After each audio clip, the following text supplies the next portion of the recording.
नमस्कार, स्वागत है आपका बिहार समाचार में। बिहार की मुख्य खबरों की ओर बढ़ने से पहले एक नजर सुर्खियों पर। सीएम नीतीश कुमार की प्रगति यात्रा का दूसरा चरण, मुख्यमंत्री ने गोपालगंज को दी योजनाओं की सौगात। बीपीएससी परीक्षा के बाद धरना से हटाए जाएंगे प्रशांत किशोर, डीएम ने चेतावनी देते हुए कहा पब्लिक प्लेस में नहीं कर सकते यह काम। इसी महीने जारी होगा 17वीं बीपीएससी पीटी परीक्षा का रिजल्ट, बीपीएससी चेयरमैन ने दी जानकारी। पटना में आरजेडी राष्ट्रीय कार्यकारिणी की अहम बैठक, लालू ने 18 जनवरी को सबको होटल मोरिया में बुलाया। हर खेत तक पानी पहुंचाना सरकार की पहली प्राथमिकता, मंत्री ने बताई नीतीश सरकार की उपलब्धियां। मकर संक्रांति पर बिहार में होगा बड़ा सियासी खेला, बीजेपी और लालू नीतीश को लेकर पप्पू यादव ने बताई अंदर की बात। 10वीं पास युवाओं के लिए खुशखबरी, रेलवे में नौकरी के सुनहरे अवसर। पटना समेत कई शहरों का पारा 10 डिग्री से नीचे लुढ़का, ठंड और कनकनी बढ़ी। चले जानते हैं बिहार की मुख्य खबरों की ओर विस्तार से। मुख्यमंत्री नीतीश कुमार की प्रगति यात्रा का दूसरा चरण शनिवार से शुरू हो गया है। वहीं दूसरे चरण की यात्रा के पहले दिन मुख्यमंत्री नीतीश कुमार गोपालगंज पहुंचे हैं, जहां उन्होंने जिले के लोगों को योजनाओं की सौगात दी। इसके साथ ही साथ सीएम योजनाओं की समीक्षा भी करेंगे।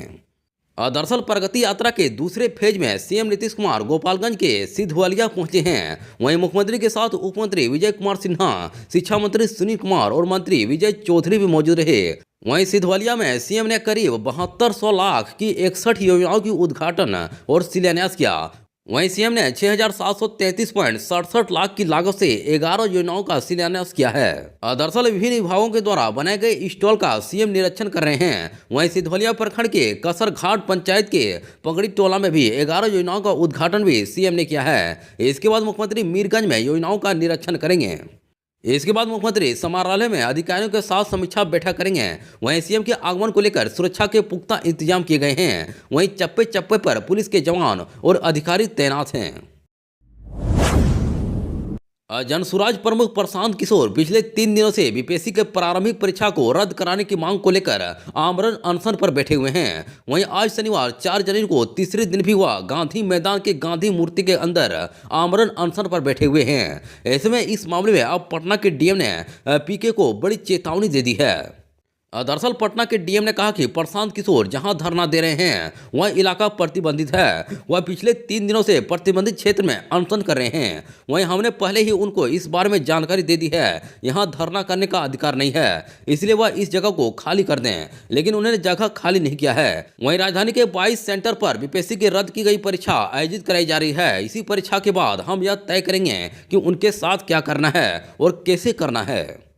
इसके अलावा पीके के तरफ से दिए गए दलील की हमें अधिकारी है धरना पर बैठने का, पर पलटवार करते हुए पटना डीएम ने कहा कि हाईकोर्ट के निर्देशानुसार धरना के लिए गर्दनीबाग में स्थल निर्धारित है, इसलिए उनको यह जगह खुद से खाली कर देना चाहिए। यदि वह खुद से खाली नहीं करते हैं तो हमें एक्शन लेना होगा और आज हम शाम के समय एक्शन ले सकते हैं। वहीं फिलहाल 4 जनवरी की परीक्षा को लेकर प्रशासन की सर्वोच्च प्राथमिकता थी कि आज की परीक्षा को संपन्न कराना है।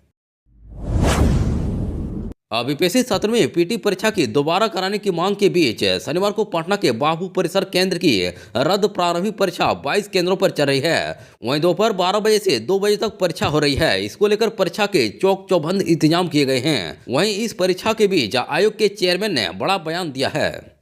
दरअसल छात्रों के आंदोलन के बीच बीपीएससी चेयरमैन रवि मनु भाई ने कहा कि पटना के 22 केंद्रों पर हो रही री एग्जाम में 5900 अभ्यर्थी शामिल हुए हैं। वहीं बीपीएससी 17वीं पीटी परीक्षा का रिजल्ट जनवरी के अंत तक जारी होगा, जिसमें 2035 अभ्यर्थियों का चयन होगा और फिर मेंस परीक्षा का कार्यक्रम तय किया जाएगा।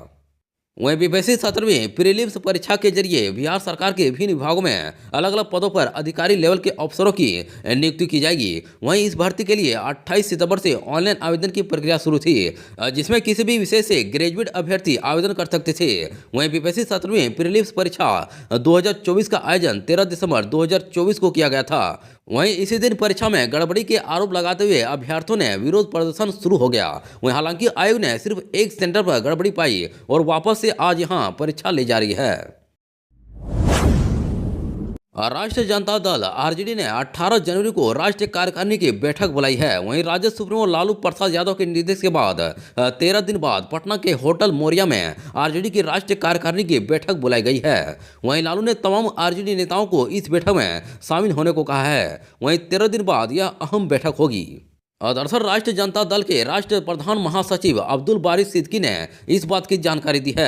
उन्होंने कहा कि राष्ट्रीय जनता दल के राष्ट्रीय अध्यक्ष लालू प्रसाद यादव के निर्देश पर राष्ट्रीय कार्यकारिणी की बैठक दिनांक 18 जनवरी 2025 को पटना में आहूत की गई है, जिसकी अधिसूचना 4 जनवरी को जारी की गई है। वहीं राष्ट्रीय महासचिव भोला यादव और राष्ट्रीय जनता दल के प्रदेश प्रवक्ता एजाज अहमद ने भी बताया कि होटल मोरिया पटना के अशोक हॉल में राजद कार्यकारिणी की बैठक होगी। बिहार सरकार के ऊर्जा मंत्री विजेंद्र प्रसाद यादव ने बताया कि वर्ष 2024 में राज्य के ऊर्जा परिक्षेत्र में अनेक महत्वपूर्ण उपलब्धियां हासिल की गई तथा राज्य के लोगों को बिजली की बेहतर सेवा एवं सुविधाएं उपलब्ध कराने की दिशा में कार्य किए गए हैं। उन्होंने बताया कि मुख्यमंत्री विद्युत उपभोक्ता सहायता योजनागत राज्य के लोगों को अत्यंत सस्ती बिजली मुहैया कराई जा रही है। वहीं इस योजना के तहत वित्तीय वर्ष 2024 और 25 के लिए कुल 15,343 करोड़ रुपए की अनुदान की राशि स्वीकृत की गई है। वहीं ऊर्जा मंत्री ने बताया कि कृषि कार्य के लिए निर्धारित बिजली दर में राज्य सरकार द्वारा 92% अनुदान दिए जाने के फलस्वरूप वहीं अब किसानों को मात्र 55 पैसे प्रति यूनिट बिजली का खर्च पड़ता है, जिससे अब बिजली से सिंचाई करना डीजल तुलना में 10 गुना से भी अधिक सस्ता है। दरअसल मुख्यमंत्री कृषि विद्युत संबंध योजना के अंतर्गत राज्य के किसानों को निःशुल्क बिजली कनेक्शन दी जा रही है। वहीं वित्त वर्ष 2024 और 25 में कुल 1.50 लाख कृषि विद्युत संबंध के लक्ष्य को माह दिसंबर 2024 में ही पूर्ण कर लिया गया है। वहीं विजेंद्र यादव ने बताया कि हमारी सर्वोच्च प्राथमिकता हर खेत तक सिंचाई का पानी पहुंचाना है। वहीं किसानों को निःशुल्क कृषि संबंध दिए जाने के निर्धारित लक्ष्य को समय से पहले पूरा कर लेने हेतु रणनीति बनाई जा रही है। इसके साथ ही अलग कृषि फीडरों का भी निर्माण तेजी से किया जा रहा है और साथ ही कृषि फीडरों का सोलराइजेशन कार्य भी वर्ष 2025 के महत्वपूर्ण लक्ष्यों में से एक है। मकर संक्रांति आते ही बिहार में सियासी खिचड़ी पकने लगती है। वहीं लालू प्रसाद द्वारा मुख्यमंत्री नीतीश कुमार को महागठबंधन के साथ आने का खुला ऑफर देने के बाद से बिहार की सियासत में एक बार फिर से कयासों का बाजार गर्म है। वहीं इसी बीच पूर्णिया सांसद पप्पू यादव ने दावा कर दिया कि मकर संक्रांति के दिन बिहार में बड़ा सियासी खेला होने वाला है। दरअसल नए साल के आगाज के साथ ही आरजेडी चीफ लालू प्रसाद ने मुख्यमंत्री नीतीश कुमार को महागठबंधन के साथ आने का ओपन ऑफर देकर बिहार की सियासत को गरमा दिया था। वहीं राजनीतिक पंडित तरह तरह की संभावना तराशने लगे। हालांकि जेडीयू और बीजेपी लगातार यह बताने की कोशिश करते रहे हैं कि एनडीए पूरी तरह से एकजुट है और लालू यादव मुंगेरी लाल के हसीन सपने देख रहे हैं। वहीं साल की शुरुआत के साथ जो सियासी पारा ऊपर चढ़ा था वह अब भी बरकरार है। वहीं अब पूर्णिया सांसद पप्पू यादव ने बिहार में सियासी बदलाव को लेकर बड़ा दावा कर दिया है। वहीं खड़गिया पहुंचे पप्पू यादव ने लालू प्रसाद और नीतीश कुमार को एक दूसरे का पूरक बताया और कहा कि बीजेपी नीतीश कुमार को राजनीतिक रूप से खत्म करने के लिए जाल बुन रही है। वहीं 14 जनवरी को जिस गली में चूड़ा दही जाएगा वहीं गुड़ मीठा होगा। वहीं लालू और नीतीश एक दूसरे के पूरक हैं, दोनों एक दूसरे के महत्व को अच्छी तरह से समझते हैं।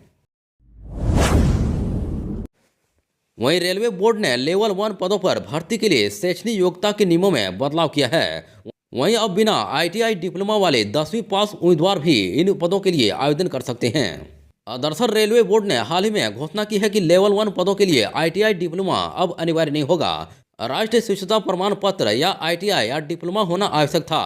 वहीं अब उम्मीदवार केवल 10वीं पास योग्यता के आधार पर आवेदन कर सकते हैं।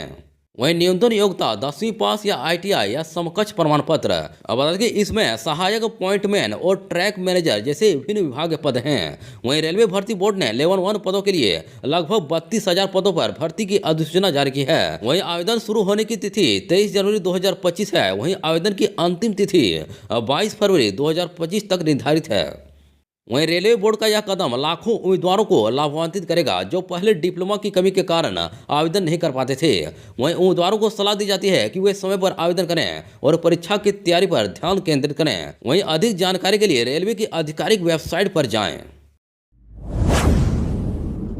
सूबे के कई शहर ठंड से ठिठुर रहे हैं, लेकिन रविवार से राहत के आसार हैं। वहीं 5 जनवरी से सूबे के विभिन्न शहरों के न्यूनतम तापमान में रविवार से बढ़ोतरी होगी। दरअसल पटना समेत अन्य शहरों में शनिवार तक ठंड और कनकनी की स्थिति बनी रहेगी। वहीं मौसम विभाग के अनुसार रविवार से न्यूनतम तापमान में 2 से 4 डिग्री सेल्सियस की बढ़ोतरी होगी। दरअसल शनिवार को पश्चिमी और दक्षिणी मध्य भाग के 1 या 2 स्थानों पर शीत दिवस रहने की संभावना है। वहीं इस दौरान सुबह के समय हल्के से मध्यम स्तर का कोहरा छाया रहेगा। जबकि शुक्रवार को पटना सहित प्रदेश के 23 शहरों के न्यूनतम तापमान में गिरावट आई और 33 शहरों के अधिकतम तापमान में बढ़ोतरी हुई है। वहीं इस सीजन में पटना का न्यूनतम तापमान पहली बार शुक्रवार को 10 डिग्री सेल्सियस के नीचे चला गया। वहीं पटना का न्यूनतम तापमान 9.5 डिग्री दर्ज किया गया। हालांकि तापमान में कमी के बाद भी शुक्रवार को धूप निकलने के कारण लोगों को राहत मिली है। वहीं अधिकतम तापमान में बढ़ोतरी दर्ज की गई। वहीं शुक्रवार को प्रदेश का सबसे ठंडा शहर 5.4 डिग्री सेल्सियस के साथ बांका और सबसे गर्म शहर 25 डिग्री सेल्सियस के साथ किशनगंज रहा। वहीं जमुई और वैशाली बांका शीत दिवस की चपेट में रहे।